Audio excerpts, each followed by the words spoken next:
Hello नमस्कार दोस्तों, स्वागत है आप सबका science boy Sumit sir YouTube channel पर। मेरा नाम है सुमित और आपके सामने एक बार फिर से मैं उपस्थित हो चुका हूं एनसीईआरटी स्पेशल सीरीज वाली क्लास के साथ। और इस क्लास में हम लोग एनसीईआरटी के कॉन्सेप्ट्स के ऊपर टू द पॉइंट लगातार चर्चा करते हैं और कॉन्सेप्ट्स के माध्यम से पूरे साइंस को जानने समझने का प्रयास करते हैं, क्योंकि बहुत सारे एग्जाम्स में इन कॉन्सेप्ट से सीधे सीधे प्रश्न पूछे जाते हैं।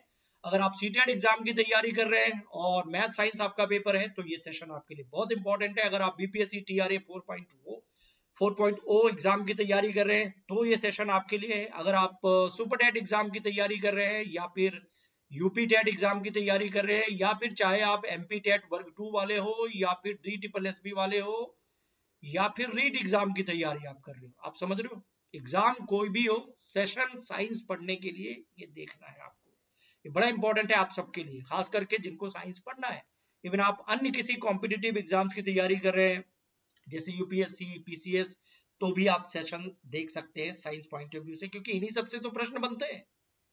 तो चलिए आज की कहानी को मैं शुरू करूंगा। अभी हम लोग बात क्या कर रहे हैं, अभी एनसीईआरटी क्लास 8 चैप्टर 2 के ऊपर बात कर रहे हैं, जिसमें हम लोग माइक्रो ऑर्गेनिज्म या सूक्ष्म जीव के ऊपर चर्चा कर रहे हैं। ये अच्छा भी है, बुरा भी है, बैक्टीरिया वायरस इन सब के बारे में बात हो रही है ना। तो एक पार्ट इसका हो चुका है, अगर आपने वो नहीं देखा है तो जरूर जाके देखिए, ये पार्ट 2 है और इसमें हम लोग बाकी के हिस्से को डिस्कस करेंगे। और यस, आगे बढ़ते हैं। आज की कहानी में इसी का पार्ट 2 वाला पोर्शन है। तो जो बातें पिछली क्लास में हमने की है उससे आगे की कहानी को आगे कैरी करना है। अभी हम लोग बातचीत करेंगे, क्या बात करना है अभी डिस्कस भी करेंगे, लेकिन उससे पहले एक जानकारी है। जानकारी ये कि अगर आप इस चैनल से जुड़े हुए हैं, अगर आप तक मैं पहुंच रहा हूं तो डेफिनेटली आप इस चैनल पे जुड़ चुके हैं। इसका मतलब है कि आप इस चैनल के साथ एसोसिएटेड है और एसोसिएशन को वैलिडेट करने के लिए आप इस चैनल को सब्सक्राइब कर लीजिए। ठीक है, सब्सक्राइब बटन दबाना है, कुछ नहीं करना है। और ठीक है, टेलीग्राम चैनल पे भी आप ज्वाइन कर सकते हैं, यही नाम है साइंस बाय सुमित सर। तो यूट्यूब चैनल जिस पे आप क्लास देख रहे हो उसको सब्सक्राइब कीजिए और टेलीग्राम चैनल पे जुड़ जाइए, क्योंकि वहां मैं शेयर करता हूँ लिंक वगैरह।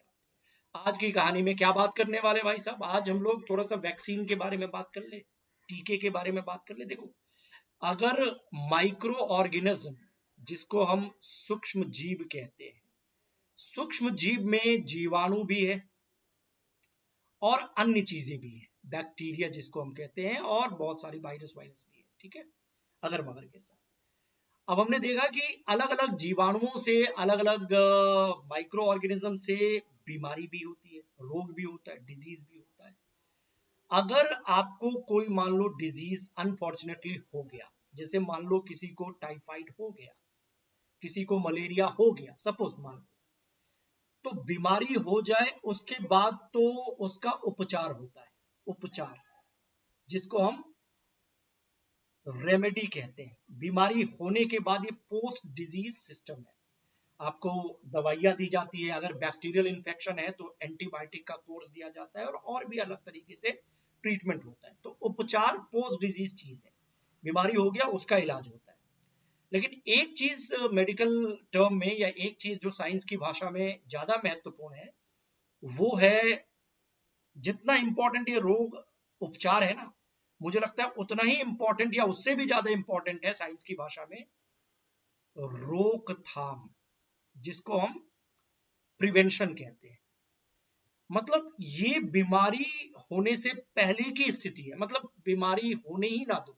कुछ ऐसा प्रयास करो आप, जिस बीमारी से आपको खतरा है, कुछ ऐसा साइंस लगाओ, कुछ ऐसा कुछ प्रयास करो जिससे कि वो बीमारी हो ही ना पाए। तो बीमारी से पहले की ही स्थिति है ये, और ये ज्यादा बेहतर है। कहते हैं ना, वैसे भी कहते हैं ना कि prevention is better than cure, यानी कि इलाज से अच्छा है रोकथाम। रोकथाम क्योंकि बीमारी को होने नहीं देता है। और उसी रोकथाम का एक सोफिस्टिकेटेड तकनीकी उपाय जिसको हम लोग कहते हैं वो है वैक्सीन। एक तो जनरल उपाय होते हैं, जनरल उपाय भी होते हैं रोकथाम के, जैसे अच्छा खाना खाओ, अच्छी नींद लो, साफ सफाई का ध्यान रखो, बैक्टीरिया वायरस को पनपने मत दो। तो ये भी तो उपाय ही है। ये सब होगा, अगर ये सब आप काम करेंगे तो बीमारी होने के चांसेस कम हो जाएंगे, है ना। तो ये भी तो रोकथाम ही है। तो वो जेनरिक उपाय है। लेकिन टीका, आप जब किसी को टीका लगाते हैं या जब हम लोग किसी बीमारी के खिलाफ टीका लगाते हैं, तो ये थोड़ा स्पेसिफाइड रोकथाम हो जाता है, क्योंकि इसमें पूरा साइंस इन्वॉल्व होता है।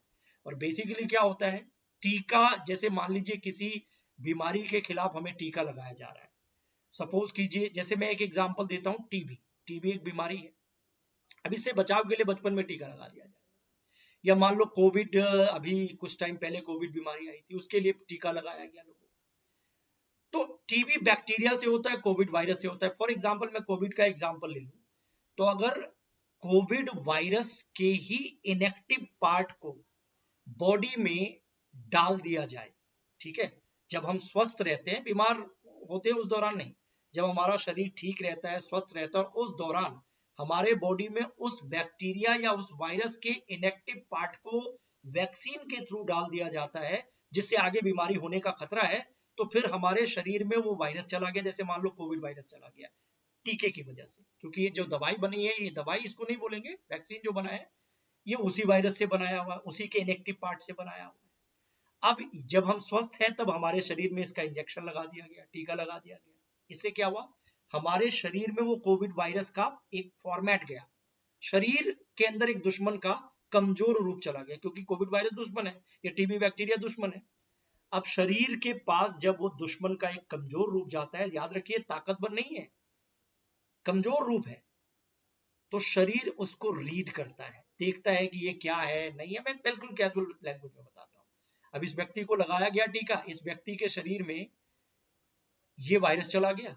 अब इसका शरीर इस कमजोर से वायरस का पूरा सिस्टम समझने का प्रयास करेगा, और इस व्यक्ति का शरीर इस वायरस के खिलाफ समय के साथ प्रतिरक्षा विकसित कर लेगा, एंटीबॉडी जिसको हम कहते हैं, इसके शरीर में एंटीबॉडी विकसित हो जाएगा। अब ये एंटीबॉडी विकसित हो गया, उसके लिए हमने शरीर को ट्रिगर किया कि ये देखो दुश्मन है, इससे आपको लड़ना है, तो एंटीबॉडी विकसित हो गया। अब अगर असली में पावरफुल कोविड वायरस का अटैक होगा भी इस व्यक्ति के शरीर में, तो उसको बहुत ज्यादा दिक्कत इसलिए नहीं होगी क्योंकि इसका शरीर उस दुश्मन से लड़ने के लिए पहले ही तैयार है। यही होता है टीका। अगर किसी बीमारी से रोकथाम के लिए मुझे टीका लगाया जाता है, तो मेरे शरीर को ये बता दिया जाता है टीके के माध्यम से कि देखो ये दुश्मन है, ये अटैक करेगा, तो तुम्हें कैसे रिस्पॉन्ड करना है। इसीलिए बीमारी से पहले ये कर दिया जाता है। अगर एक बार शरीर में एंटीबॉडी बन गया किसी खास बीमारी के खिलाफ, तो अगर वो इन्फेक्शन होगा भी रियल में, तो आपका शरीर उसको झेलने के लिए तैयार होता है। That is the case of vaccine. तो यही बात यहाँ पे लिखा हुआ है, जब रोग कारक सूक्ष्म जीव हमारे शरीर में प्रवेश करते हैं, तो उनसे लड़ने के लिए हमारा शरीर प्रतिरक्षी उत्पन्न करता है, एंटीबॉडी उत्पन्न करता है। ये लिखा हुआ है antibodies. When disease carrying microbes enter our body, the body produce antibodies to fight the invaders. अब ये नेचुरल प्रोसेस है। अगर पहले ही आपने बॉडी को एंटीबॉडीज बनाने के लिए प्रेरित कर दिया, तो बीमारी पैदा करने वाले माइक्रो ऑर्गेनिज्म शरीर को कुछ नहीं कर पाते हैं उस तरीके से। अगर टीका लगा नहीं है और फिर कोविड का वायरस बॉडी में चला गया, तो अब शरीर उसके खिलाफ एंटीबॉडी विकसित करेगा, लेकिन वो पहली बार कर रहे हैं, तो उस दौरान आपको झेलना पड़ेगा। और पहले से ही टीका लगा हुआ है, तो शरीर को तो पता है क्या करना है ना। तो नेचुरली जब कोई किसी को इन्फेक्शन लगता है, नई चीज आती है बॉडी में, नया बैक्टीरिया आ जाता है, नया वायरस आता है, तो नेचुरली भी शरीर एंटीबॉडी बनाता है, लेकिन पहली बार में दिक्कत होती है। अगर पहले से वो वायरस का इनएक्टिव रूप बॉडी में मौजूद है, तो एंटीबॉडी पहले से ही बना हुआ है, फिर शरीर के लिए आसान होता है।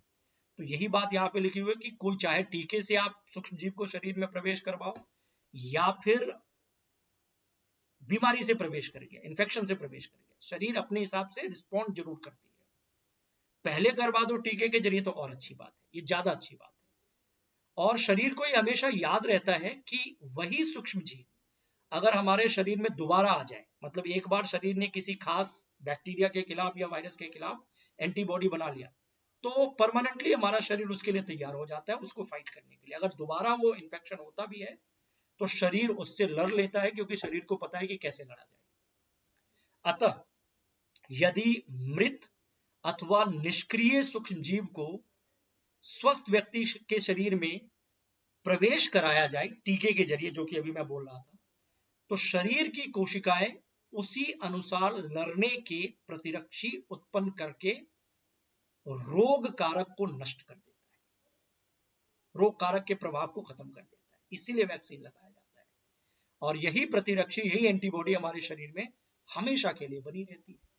तथा रोग कारक सूक्ष्मजीव से हमारी सुरक्षा करती है, मतलब करता है ये। इस प्रकार वैक्सीन का काम का ये पैटर्न है कि वैक्सीन के जरिए इनएक्टिव डेड वायरस या निष्क्रिय वायरस या बैक्टीरिया का एक पार्ट बॉडी में प्रवेश करवा दिया और शरीर को तैयार कर दिया कि ये रहा दुश्मन, तैयार हो जाओ। असली में जब अटैक होगा तो शरीर झेल लेता है ना। अब कॉलेरा की बीमारी हो, टीबी की बीमारी हो, पॉक्स की बीमारी हो या फिर हेपेटाइटिस की बीमारी हो और अन्य बीमारी, ऐसे अनेक बीमारियों से बचाव के लिए वैक्सीन उपलब्ध है, लगाए जाते हैं समय समय पर, और इन वैक्सीन के जरिए इन बीमारी को हम होने से पहले ही रोक देते हैं। So vaccine is something specified design mechanism to prevent a disease. ये उपचार नहीं है, रेमेडी नहीं है, ये प्रिवेंशन है, रोकथाम है, ये याद रखना है आपको। एंड जेनरिक रोकथाम नहीं, स्पेशल सोफिस्टिकेटेड प्रोसीजर है, ठीक है। जेनरिक रोकथाम का मतलब है साफ सफाई का ध्यान रखना, अच्छी नींद लेना वगैरह वगैरह, ये स्पेशल कैटेगरी, ठीक है। और आप जानते हैं कि ये पूरा का पूरा साइंस कितना विकसित हो चुका है, वैक्सीनेशन साइंस, बड़ी बड़ी कंपनियां इस फील्ड में है और एक से एक वैक्सीन उपलब्ध है और इसको दिया जाता है, बच्चों से लेकर के बड़ों तक सबको अलग अलग कैटेगरी के हिसाब से दिया जाता है और बहुत सारी बीमारियों को हमने कंट्रोल किया है वैक्सीनेशन के जरिए। तो आजकल सूक्ष्म जीवों के टीके का उत्पादन, सूक्ष्म जीवों से, माइक्रोब से वैक्सीन का उत्पादन बड़े स्तर पर किया जाता है, जिसमें मनुष्य और अनेक जंतुओं को अनेक रोगों से बचाया गया है और आगे भी बचाया जाएगा। So thanks to science. चेचक के विरुद्ध, चेचक मतलब स्मॉल पॉक्स, ठीक है ना, पॉक्स, चेचक के विरुद्ध विश्वव्यापी अभियान चलाया गया पहले कभी, जिसके परिणाम स्वरूप आज ऐसी स्थिति है कि विश्व के अधिकांश भागों में ये खत्म हो चुका है, इरेडिकेट हो चुका है स्मॉल पॉक्स। ऐसे ही बहुत सारी बीमारियां, पोलियो की बात करें, कई देशों में पोलियो खत्म हो चुका है क्योंकि टीकाकरण अभियान चलता रहता है, कुछ देशों में अभी भी है, तो वो ड्रॉप के रूप में जो बच्चों को पिलाया जाता है ना बचपन में, पोलियो वैक्सीन ही है वो एक तरीके से। वैक्सीन का मतलब ये नहीं कि इंजेक्शन ही हो, हमेशा ओरल भी होता है ना। तो ऐसे बहुत सारी बीमारियों को खत्म किया गया है, कोविड पे कंट्रोल स्टेब्लिश किया गया, आप भी जानते हैं। तो ये साइंस बहुत काम का है ना। और इसमें सबसे ज्यादा धन्यवाद हम लोग इनको दें क्योंकि यही वो महाशय हैं जिन्होंने साइंस को थोड़ा सा डिकोड किया था। एडवर्ड जेनर इनका नाम है, आप सब लोग शायद जानते होंगे। एडवर्ड जेनर ने चेचक के लिए 1798 यानी 1798 में चेचक के टीके की खोज की थी। इनको हम लोग ना फादर ऑफ वैक्सीनेशन भी कहते हैं। टीकेकरण के कॉन्सेप्ट को डिकोड करने का श्रेय इनको दिया जाता है और बड़ा नाम है वैक्सीनेशन साइंस में एडवर्ड जेनर। और पॉक्स वैक्सीन इन्होंने बनाया था बहुत पहले, 1798 की बात है, और आज के टाइम में मेडिकल साइंस वैक्सीनेशन की कैटेगरी में बहुत आगे निकल चुका है। ये अच्छी बात हो गई। माइक्रो ऑर्गेनिज्म अगर आपको बीमार कर सकता है तो वही माइक्रो ऑर्गेनिज्म उस बीमारी से आपको सुरक्षा भी दे सकता है, बशर्ते कि आप यूज कैसे करते हैं उस साइंस का, उस ज्ञान का जो आपने पढ़ा है, और मेडिकल में यही सब सिखाया जाता है। अब थोड़ी और अच्छाई की बात कर ले। मिट्टी की उर्वरता में वृद्धि, ये भी माइक्रो ऑर्गेनिज्म करता है ना। इंक्रीजिंग सॉइल फर्टिलिटी करते हैं, हाँ बिल्कुल करते हैं। कुछ बैक्टीरिया, कुछ जीवाणु और ब्लू ग्रीन एल्गीज, इसको हम साइनोबैक्टीरिया कहते हैं, ये भी एक bacteria and this is called BGA, इसको हम CB यानी साइनोबैक्टीरिया कह सकते हैं। तो कुछ जीवाणु और साइनोबैक्टीरिया यानी नील हरे शैवाल वायुमंडलीय नाइट्रोजन का फिक्सेशन करते हैं, ये हमने पहले भी पढ़ा था, स्थिरीकरण करते हैं, नाइट्रोजन फिक्सेशन से इसका रोल है। इस प्रकार मिट्टी में नाइट्रोजन को वो एनरिच करते हैं, नाइट्रोजन का संवर्धन होता है तथा मिट्टी की उर्वरता में, फर्टिलिटी में वृद्धि होती है। तो ये बैक्टीरिया के कारण ही तो हुआ, ब्लू ग्रीन एल्गी के कारण ही तो हुआ। इसलिए ऐसे जीवों को, ऐसे सूक्ष्म जीवों को हम सामान्यतः क्या कहते हैं, नाइट्रोजन फिक्सर कहते हैं, चाहे बैक्टीरिया हो या फिर ब्लू ग्रीन एल्गी हो। नाइट्रोजन फिक्सर के रूप में ये मिट्टी की सेहत को बनाए रखने में और वातावरणीय नाइट्रोजन को फिक्स करने में कई ज्यादा महत्वपूर्ण रोल प्ले करता है और प्लांट्स को नाइट्रोजन को लेने में हेल्प करता है, क्योंकि एटमॉस्फेयर से तो प्लांट सीधे नाइट्रोजन ले नहीं सकता है, आगे और भी बात करेंगे। तो अगर नाइट्रोजन फिक्सर की बात होगी तो आप ब्लू ग्रीन एल्गी और बाकी बैक्टीरिया वगैरह का नाम ले सकते हैं। तो ये तो अच्छी बात है। एक और चीज, साफ सफाई में भी ये रोल प्ले करता है। हाँ जी, माइक्रो ऑर्गेनिज्म कैसे हेल्प करता है? पिछली क्लास में हमने देखा खाद्य सामग्री को बनाने में हेल्प करता है। अभी हम देख रहे हैं दवाई बनाने में हेल्प करता है, वैक्सीन बनाने में हेल्प करता है, मिट्टी की उर्वरता को बनाए रखने में हेल्प करता है, और वातावरण को स्वच्छ रखने, शुद्ध रखने में भी हेल्प करता है, क्योंकि इसके बारे में भी हम जानते हैं थोड़ा सा। आप अक्सर बड़ी मात्रा में मृत जीवों को सड़ते हुए पादप व कभी कभी सड़ते हुए जंतुओं के रूप में देखते हैं। मतलब ऐसे कुछ प्लांट होता है ना, जैसे कोई बॉडी है, डेड बॉडी, जीवों का अवशेष है, प्लांट है, तो ये समय के साथ डिकम्पोज होते हैं कि नहीं होते, सड़ते गलते रहते हैं, है ना, और फिर ये मिट्टी में मिल जाते हैं, है ना। तो एनिमल का डेड बॉडी हो, प्लांट बॉडी हो, इसको डिकम्पोज करने में भी माइक्रोब्स की भूमिका होती है। तभी तो ये आसपास की चीजें कुछ समय के बाद साफ हो जाती है। अगर ना हो डिकम्पोजर तो ये बॉडी तो और बीमारी फैला देगी, है ना।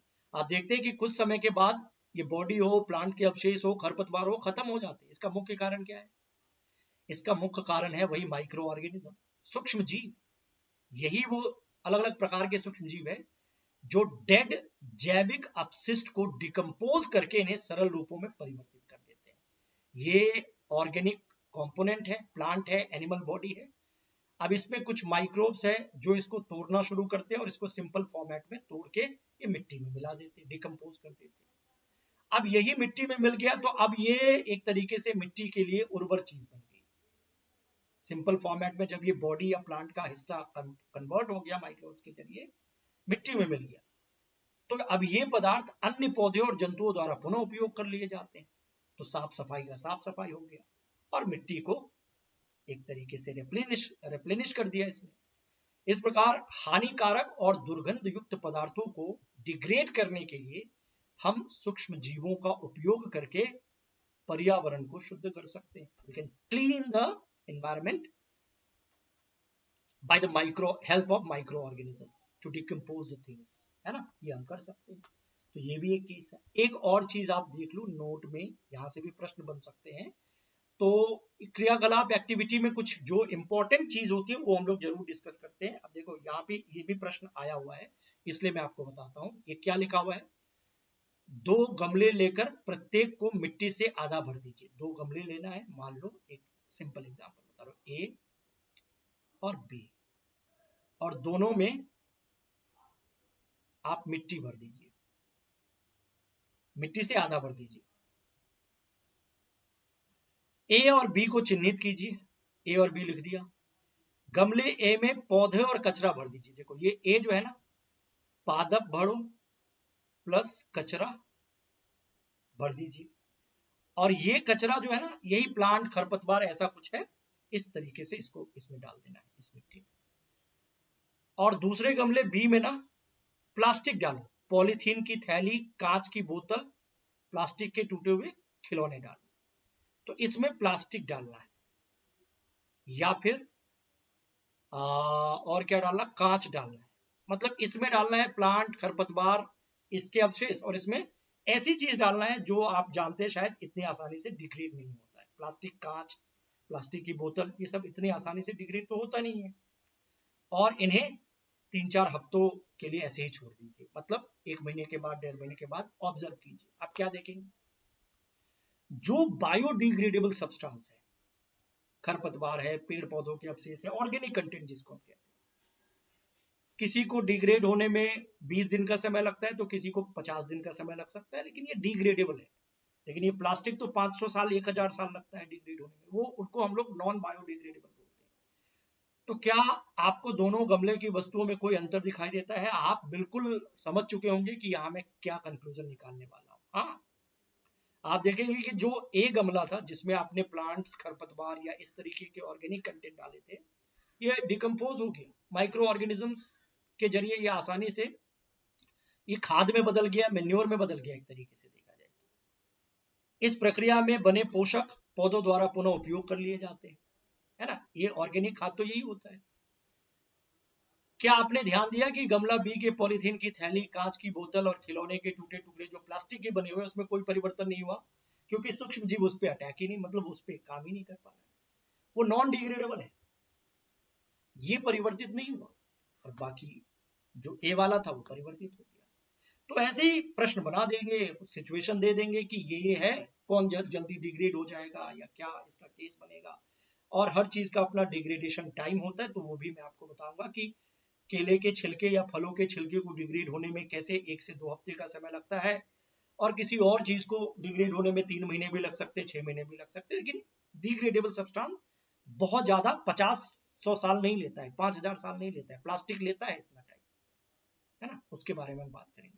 तो अब तक जो हमने बात की है, इसमें ज्यादातर हमने क्या देख लिया कि माइक्रो ऑर्गेनिज्म हमें लाभ पहुंचा रहे हैं, खाना पकाने में, अल्कोहल बनाने में, और बहुत सारे प्रोडक्ट बनाने में, बेकरी बनाने में, बेकरी इंडस्ट्री में यूज हो रहा है, दवाइयां बनाने में, एंटीबायोटिक्स बनाया जाता है माइक्रो ऑर्गेनिजम्स के जरिए, वैक्सीन बनाए जाते हैं, वातावरण को ये क्लीन रखते हैं, नाइट्रोजन फिक्सर की तरह कुछ माइक्रो ऑर्गेनिजम्स काम करते हैं, तो अच्छी बात है, दोस्त के रूप में तो है ही। अब थोड़ा इसके दुश्मनी वाले पहलुओं को भी डिस्कस कर ले, हार्मफुल माइक्रो ऑर्गेनिजम्स की बात कर ले। हार्मफुल माइक्रो ऑर्गेनिज्म मतलब सिंपली कुछ ऐसे माइक्रो ऑर्गेनिज्म है जो आपको बीमार कर सकता है, करता है, कुछ बैक्टीरिया, कुछ वायरस, कुछ प्रोटोजोआ, बहुत बहुत बीमार करता है, कुछ जानलेवा हो जाता है। तो सूक्ष्म जीव अनेक प्रकार से हानिकारक भी हैं। कुछ सूक्ष्म जीव मनुष्य, जंतुओं और पौधों में डिफरेंट टाइप्स के रोग उत्पन्न करते हैं, और रोग उत्पन्न करने वाले इन्हीं माइक्रो ऑर्गेनिजम्स को रोगाणु अथवा रोगजनक या पैथोजेंस कहते हैं। पैथोजन समझ लीजिए माइक्रो ऑर्गेनिज्म है जो बीमारी पैदा करता है, बीमार कर सकता है। कुछ सूक्ष्म जीव भोजन, कपड़े एवं चमड़े की वस्तुओं को प्रदूषित कर देते हैं। आइए उनकी हानिकारक गतिविधियों के विषय में और अधिक जानकारी प्राप्त करें। जब अच्छाई की बात की है तो बुराई की भी बात कर लेते हैं। डिजीजेस, सम मतलब मनुष्य में कुछ खास तरह की बीमारी होती है जो अलग अलग इन्फेक्शन से होती है, और माइक्रो ऑर्गेनिज्म ही तो रिस्पॉन्सिबल है। मनुष्य में रोग उत्पन्न करने वाले सूक्ष्म जीव सांस द्वारा, पीने वाले पानी एवं भोजन द्वारा शरीर में प्रवेश कर जाते हैं कई बार, और मनुष्य को संक्रमित या इन्फेक्टेड कर देते हैं। कुछ वायरस का इन्फेक्शन होता है, कुछ बैक्टीरिया का, तो कुछ प्रोटोजोआ का, तो कुछ फंगस का। संक्रमित व्यक्ति अथवा जंतु के सीधे संपर्क में आने पर रोग का संचरण हो सकता है, ट्रांसमिशन हो सकता है। यानी एक व्यक्ति को कुछ खास बीमारी है, कम्युनिकेबल है, वो छींकेगा, खांसेगा, उससे दूसरे व्यक्ति को भी हो सकता है। और सूक्ष्म जीव द्वारा होने वाले ऐसे रोग जो एक इन्फेक्टेड व्यक्ति से स्वस्थ व्यक्ति में वायु, पानी, भोजन अथवा फिजिकल संपर्क द्वारा फैलते हैं। कायिक संपर्क मतलब फिजिकल कांटेक्ट द्वारा फैलते हैं, उनको संचारीय या संचरणीय या कम्युनिकेबल डिजीज कहा जाता है। उदाहरण है, ये क्या लिखा हुआ है, ये इंग्लिश में देखो, microbial diseases that can spread from one infected person to healthy person through air, water, food and physical contact are called communicable disease. संचारी रोग जैसे कि हैजा, कॉलरा, ये आपके प्रश्न है। हैजा कम्युनिकेबल है, एक हेल्दी व्यक्ति से, मतलब एक इन्फेक्टेड व्यक्ति से हेल्दी व्यक्ति में फैल सकता है, खराब पानी से, जैसे भी। सामान्य सर्दी जुकाम भी फैल जाता है। चिकन पॉक्स, स्मॉल पॉक्स, ये कम्युनिकेबल डिजीज है। कोविड के बारे में हमने पढ़ा है, कम्युनिकेबल डिजीज है। ऐसे बहुत सारे डिजीज। तो इन बीमारियों से बचाव के लिए बहुत सारे जेनरिक प्रयास करने होते हैं। जैसे आपको पता है कि बाहर अभी बहुत लोगों को, आपके इलाके में सर्दी जुकाम है तो आप मास्क पहन के जाओ, स्वच्छ पानी का प्रयोग करो, पानी उबाल के फिर ठंडा करके पियो, अच्छा पानी होना चाहिए, गंदा पानी नहीं होना चाहिए, फिजिकल कांटेक्ट का ध्यान रखो, तो ये सब आपको इन बीमारियों से बचा सकता है। जब जुकाम से पीड़ित व्यक्ति, कोई व्यक्ति छींकता है ना, तो उसको कोल्ड है, जुकाम है, अब जब वो छींकेगा तो सूक्ष्म बूंदों के साथ उसके नाक से जो कुछ छोटे छोटे ड्रॉप्स निकलते हैं ना, बहुत सारे वायरस होते हैं उसमें, और ये हवा में आ जाते हैं, और ये वायरस हो सकता है किसी दूसरे व्यक्ति को मिल जाए उसी हवा के जरिए। यह वायरस श्वास के साथ ली जाने वाले वायु के साथ दूसरे व्यक्ति के शरीर में पहुंच जाता है। इसीलिए सबसे ज्यादा रोल यहाँ पे क्या है, जो व्यक्ति खुद बीमार है ना, वो इस बात का ख्याल रखें कि वो कहीं बाहर पब्लिक प्लेस पे निकले तो कम से कम मास्क वगैरह लेके चले, नहीं तो उनकी वजह से, उस एक व्यक्ति की वजह से कई लोगों को बीमारी हो सकती है, और हम अपने लेवल पे तो प्रयास कर ही सकते हैं। ठीक है। कुछ कीट और जंतु ऐसे भी हैं जो रोगकारक सूक्ष्म जीवों के वाहक है। देखो अब यहाँ पे भी एक कॉन्सेप्ट है, वाहक है मतलब कैरियर्स। मतलब जैसे मच्छर के बारे में आपने पढ़ा है ना, मच्छर एक कैरियर है। एक खास माइक्रो ऑर्गेनिज्म आपने सुना होगा, प्लाज्मोडियम, ये प्रोटोजोआ है, नाम सुना है? ये मच्छर में है। अब ये मच्छर काटे इंसान को, तो इंसान में ये प्रोटोजोआ चला गया, और अगर चला गया तो अब इंसान को मलेरिया नाम की बीमारी हो गई। कोई पूछेगा मलेरिया क्यों होता है, तो हम कहेंगे प्लाज्मोडियम नाम के प्रोटोजोआ के कारण। माइक्रो ऑर्गेनिज्म प्रोटोजोआ है, लेकिन इस प्रोटोजोआ को कैरी कौन करता है, कैरियर कौन है, मच्छर है। तो मच्छर के कारण ना होकर के प्रोटोजोआ से होती बीमारी। हाँ, मच्छर एक जड़िया है, अगर मच्छर ही ना हो तो डायरेक्ट प्रोटोजोआ आपके हमारे शरीर में प्रवेश नहीं करता है, इसलिए मच्छर को होने ही नहीं देना है। जो प्रोटोजोआ को कैरी करेगा उसको होने नहीं देना है, चुन चुन के मारो। उससे ज्यादा अच्छा है पनपने ही मत दो। मच्छर कहाँ पनपता है, पानी में, पानी को जमने ही मत दो। सो रोग वाहक एक मच्छर है, ऐसे और भी मक्खी भी हो सकते हैं।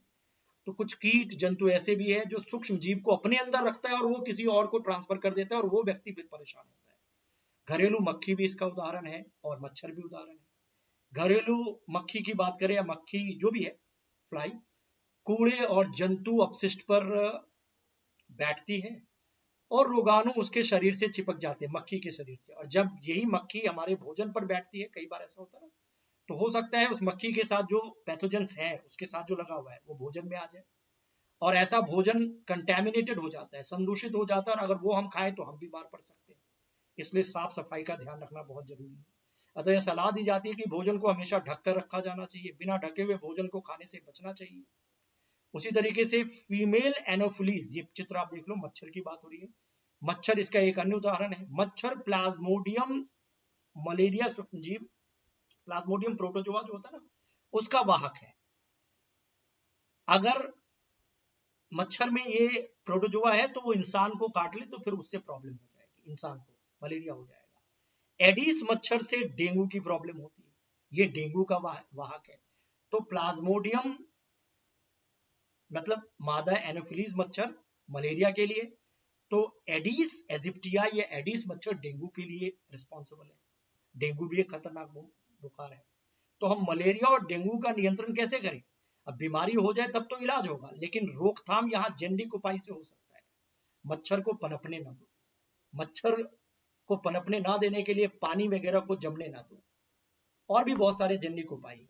तो इसीलिए इस बच्चे के दिमाग में ये अगर बात है कि इनको टीचर अध्यापक अगर ऐसा कहते हैं कि अपने आसपास पानी एकत्रित ना होने दे, तो इस बच्चे के दिमाग में जो प्रश्न है उसका जवाब आपके पास है। क्यों मतलब जो अध्यापक होते हैं, जो सीनियर्स होते हैं, जो घर के लोग होते हैं, कहते हैं ना, पानी आसपास जमने ना दो, जहां पानी जमेगा मच्छर यहीं से पनपना शुरू होगा, और अगर पानी ही नहीं टिकेगा तो मच्छर बनने के चांस ही कम, और मच्छर नहीं पनपेगा तो मच्छर से होने वाली बीमारियों के होने की संभावना कम।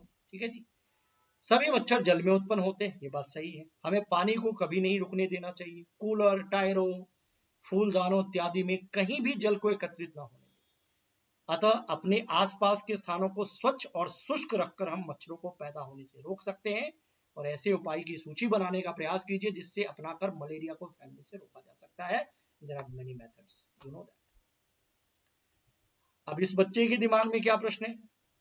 तब आप संचरीय रोगों को का फैलना किस प्रकार रोकते हैं, मतलब कम्युनिकेबल डिजीज को कैसे रोका जा सकता है फैलने से? तो ये तो अभी मैंने आपको बताया, जिसको ये बीमारी हुई है सर्दी जुकाम, उसके ऊपर ज्यादा रिस्पॉन्सिबिलिटी है, और हमारे ऊपर भी रिस्पॉन्सिबिलिटी है, क्योंकि छींकते समय जो व्यक्ति सर्दी जुकाम से पीड़ित है, कम से कम उसको नाक पर एक रुमाल रखना चाहिए, मास्क पहनना चाहिए, एक प्रॉपर दूरी बनाए रखना चाहिए, अगर संभव हो तो पब्लिक प्लेस पे अवॉइड करना चाहिए 1-2 दिन, जब तक कि इसको ज्यादा प्रॉब्लम है।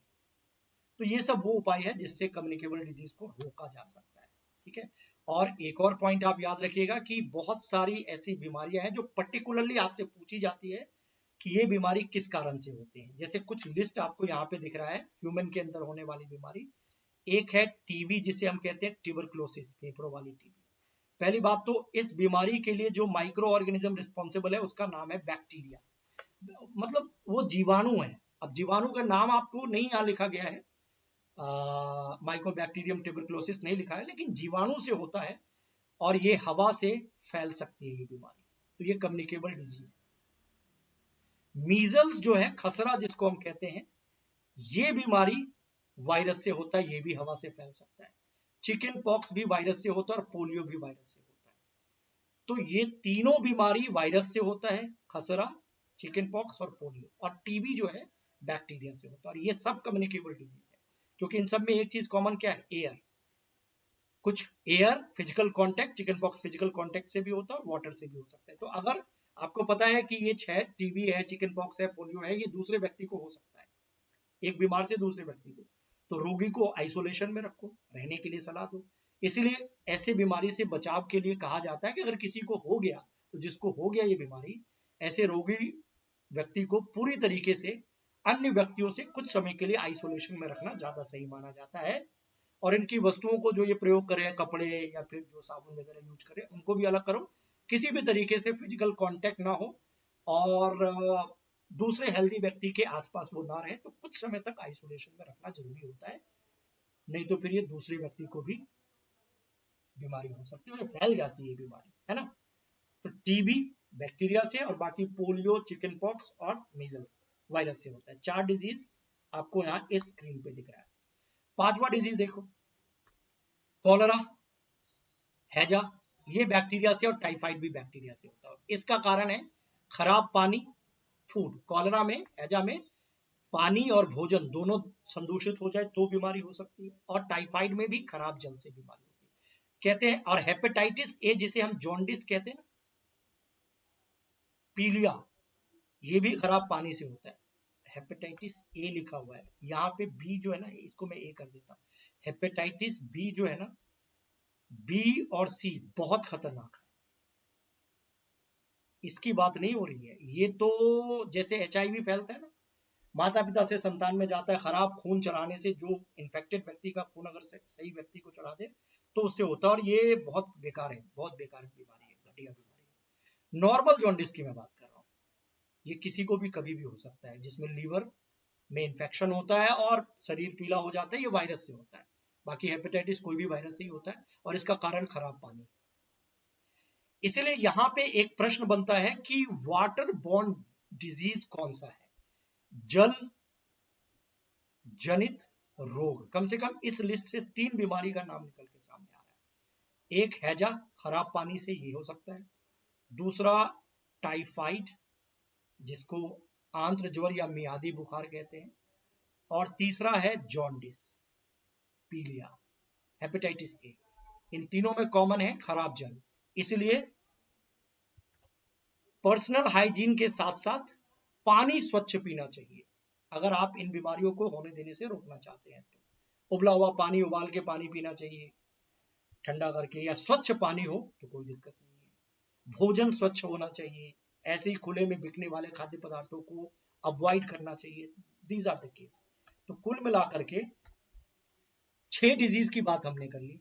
अब देखो यहां से कई सारे प्रश्न बन सकते हैं, और आपको 7वां डिजीज भी याद रखना है, मलेरिया, जो कि प्रोटोजोआ से होता है। प्रोटोजोआ का एक ही डिजीज यहाँ पे लिखा है, मच्छर कैरियर है, और प्रोटोजोआ प्लाज्मोडियम है। आप जानते हैं, मच्छरदानी का प्रयोग करो तो इस बीमारी से बचने के चांसेस है। मच्छर भगाने वाले रसायन का प्रयोग करो, मच्छर को पनपने ना दो, ये सब काम कर सकते हैं। तो कुल मिलाकर के 7 डिजीज का जिक्र आपको यहाँ पे किया जा रहा है। अब मैं आपको एक ही साथ बता देता हूँ कौन कौन से डिजीज का जिक्र किया गया। एक टीबी, दूसरा टाइफाइड, और तीसरा कॉलरा। इन तीनों डिजीज का जिक्र यहां पे किया गया है, और ये तीनों बैक्टीरिया से होता है। चौथा भी तो नहीं है, नहीं, आई थिंक इन्हीं 3 का है, कॉलरा, टाइफाइड और टीबी बैक्टीरिया से होता है। एक हो गया, और उसके बाद चिकन पॉक्स, मीजल्स, खसरा, पोलियो, हेपेटाइटिस, इनको हम रखेंगे वायरल डिजीज के कैटेगरी में। वायरल है, ये विषाणु से होते हैं, यही है ना, वायरस, हेपेटाइटिस। तो जीवाणु विषाणु वाला याद रखना है। और एक ही है लास्ट में मलेरिया, जो प्रोटोजोआ से होता है। तो टोटल 7 डिजीज में ये एक बड़ा प्रश्न है कि कौन बैक्टीरिया से होता है और कौन वायरस से होता है और कौन प्रोटोजोआ से होता है। मलेरिया प्रोटोजोआ से होता है, उसका कैरियर मच्छर है, याद रखना है। अच्छा, एनिमल्स में कुछ होने वाले डिजीज की अगर बात करें तो एक अनेक सूक्ष्मजीव केवल मनुष्य एवं पौधों में ही रोग के कारक नहीं है, बल्कि वो हम कह सकते हैं कि दूसरे जंतुओं में भी रोग उत्पन्न करते हैं। जैसे उदाहरण के लिए एंथ्रेक्स, ये जिक्र है तो इसका आंसर प्रश्न भी पूछा जा सकता है। मनुष्य और मवेशियों में होने वाला एक भयानक रोग है जो विषाणु नहीं जीवाणु बैक्टीरिया से होता है। ये भी प्रश्न पूछा गया, एंथ्रेक्स किससे होता है? बैक्टीरिया से। इसके अलावा फुट एंड माउथ डिजीज, गाय में खुर और मुख का एक इन्फेक्शस रोग है, ये वायरस के कारण होता है। 2 प्रश्न यहां से बन सकते हैं, एंथ्रेक्स भयंकर बीमारी, मनुष्य को भी हो सकता है बैक्टीरिया से, और फुट एंड माउथ जो मवेशियों को होता है वो वायरस के कारण होता है। तो ये आप 7 2 9 डिजीज की बात हो गई। इसके अलावा एक तथ्य याद रखिएगा कि जो रॉबर्ट कोच है ना, ये बड़ा प्रसिद्ध नाम है मेडिकल साइंस में, कहते हैं 1876 में बैसिलस एंथ्रेसिस नाम के जीवाणु की खोज की थी जिससे एंथ्रेक्स रोग होता है। तो एंथ्रेक्स बीमारी एक बैक्टीरिया से होता है, इसका नाम है बैसिलस एंथ्रेसिस, और इसको खोजने का क्रेडिट रॉबर्ट कोच को जाता है। तो ये भी एक प्रश्न है, ये याद रख लीजिएगा। तो अब तक हमने किसकी बात की? एनिमल्स, मनुष्य में होने वाली बीमारियों की बात। पौधों में भी कुछ बैक्टीरिया वायरस से बीमारी होती है, हाँ जी होती है। और 3-4 बीमारी का जिक्र यहाँ पे किया गया है, तो वो सबसे important exam point of view से इस क्लास के बुक में जिक्र है। जैसे अनेक सूक्ष्म जीव गेहूं को, चावल को, आलू को, गन्ना, संतरा, सेब इत्यादि के पौधों में रोग का कारक बन जाता है, और रोग के कारण फसल की उपज में कमी आती है, फसल खराब हो जाता है, और बड़ी आर्थिक तौर पर हानि, नुकसान, बहुत सारी चीजें होती है। तो केमिकल्स के प्रयोग से, कीटनाशकों के प्रयोग से, जैसे भी सूक्ष्म जीवों पर नियंत्रण पाना बहुत जरूरी है। अगर किसान खेती कर रहे हैं, फसल उगा रहे हैं, फ्रूट्स उगा रहे हैं, तो बहुत इंपॉर्टेंट है। क्योंकि 3-4 डिजीज का जिक्र यहाँ पे किया गया है, तो वो सबसे इंपॉर्टेंट है। एक तो नींबू का कैंकर रोग है ना, सिट्रस कैंकर जिसको कहते हैं। प्रश्न एक है, ये है कि सिट्रस कैंकर जो नींबू का रोग होता है, जिसमें ये नींबू के ऊपर ये पीले स्पॉट, ब्लैक स्पॉट बन जाते हैं, ये नींबू की गुणवत्ता खराब कर देता है, ये बैक्टीरिया से होता है। एक प्रश्न तो यही है। और इसके संचरण का तरीका है वायु, हवा के जरिए फैल जाता है। तो सिट्रस कैंकर बैक्टीरियल इंफेक्शन। और दूसरा है wheat rust, rust of wheat जिसको हम कहते हैं, ये फंगस के कारण होता है, कवक इंफेक्शन से होता है, एयर और सीड्स के जरिए फैलता है। और तीसरा है येलो वेन बोजेक भिंडी, ओकरा जिसको कहते हैं, ये वायरस के कारण होता है, कीट से ही फैलता है। तो एक बैक्टीरिया से होने वाले डिजीज का, प्लांट डिजीज का नाम आपको आपके बुक में दे दिया गया, एक वायरस से दे दिया गया, और एक फंगस से दे दिया गया, ठीक है, कवक से दे दिया गया। तो अगर भिंडी वाला पूछा जाए, yellow vein mosaic virus, mosaic disease, तो ये वायरस के कारण होता है। अगर सिट्रस कैंकर पूछा जाए तो ये बैक्टीरिया के कारण होता है, नींबू वाला। और अगर गेहूं वाला रस्ट डिजीज पूछा जाए तो ये फंगस के कारण होता है, गेहूं फंगस, नींबू बैक्टीरिया कैंकर, और भिंडी वाला वायरस। ये 3 पूछा गया है, ये पूछे जा सकते हैं, सबसे इंपॉर्टेंट है, ये जरूर याद रखिएगा। और इस डिस्कशन में ये सारे पॉइंट्स हमने कवर कर लिए हैं। इसके आधार पर कुछ मैं प्रश्न भी करवा देता हूं, लेकिन प्रश्न करवाने से पहले जानकारी यह है कि इस सेशन को ज्यादा से ज्यादा शेयर कर दीजिए। जानकारी नहीं, रिक्वेस्ट है आपसे। और लाइक जरूर कीजिए, शेयर कीजिए, लाइक कीजिए, और चैनल सब्सक्राइब कीजिए आप लोग, ठीक है ना, क्योंकि तभी आपको रेगुलर क्लास के बारे में नोटिफिकेशन मिलेगा। टेलीग्राम चैनल यही है, साइंस बाय सुमित सर, तो इसको भी ज्वाइन कर लीजिए। इसी में मैं लिंक भेजता हूँ। इस टेलीग्राम चैनल से जुड़े हुए किसी भी अभ्यर्थी का कोई क्लास मिस नहीं हो सकता है अगर वो टेलीग्राम चैनल से है तो। और पीडीएफ वगैरह भी भेजना होता है तो इसी में मैं भेजता हूँ, ठीक है। अब एक दो प्रश्न कर लेते हैं। मलेरिया परजीवी का वाहक कौन है? Carrier of malaria causing protozoa. मच्छर, एनोफिलीज मच्छर, कॉकरोच, घरेलू मक्खी या तितली। ऑब्वियसली इस प्रश्न का आंसर बहुत मुश्किल नहीं है, हमने खूब अच्छे से इसके बारे में भी बात की है। तो जल्दी से आंसर आप लोग टाइप कीजिए, तब तक मैं आंसर लॉक कर देता हूं, अनलॉक कर देता हूं, लॉक तो है ही। फीमेल एनोफिलीज मॉस्किटो, मलेरिया परजीवी का वाहक कैरियर यही है। डेंगू का एडिस मच्छर, ये दोनों आपके बुक में जिक्र है, अभी मैंने बताया भी था। संचरीय या संचरणीय रोगों का मुख्य कारक, the most common carrier of communicable diseases, जो फैलता है, मतलब चींटी, घरेलू मक्खी, ड्रैगन फ्लाई, मकड़ी। तो कॉमन कैरियर जो बीमारी को फैला दे, मतलब हमने अभी देखा ना मच्छर भी कैरियर है, उससे ज्यादा कॉमन क्या है? किसी भोजन पे बैठ गया वो, उस भोजन पे बैठने के बाद उसके जरिए पैथोजेंस उस भोजन पे छोड़ दिया, फिर वो भोजन कोई खाता है, उससे बीमार पड़ जाता है। सबसे सामान्य देखा जाए ना तो घरेलू मक्खी को ही हम इस ऑप्शन में चुन सकते हैं, तो बी आंसर यहाँ पे कर लेंगे, ठीक है। तीसरा प्रश्न है, ऐसा मानव रोग जो विषाणु के कारण उत्पन्न होता है। टोटल हम लोगों ने मुझे लगता है 9 3 12 डिजीज की बात की है। 9 हमने ह्यूमन के लिए पढ़ा था, 2 हमने ह्यूमन प्लस एनिमल के लिए पढ़ा था जिसमें एंथ्रेक्स है और फुट एंड माउथ डिजीज है, और 3 हमने प्लांट के लिए पढ़ा था, सिट्रस कैंकर जैसा। तो टोटल कितने हो गए?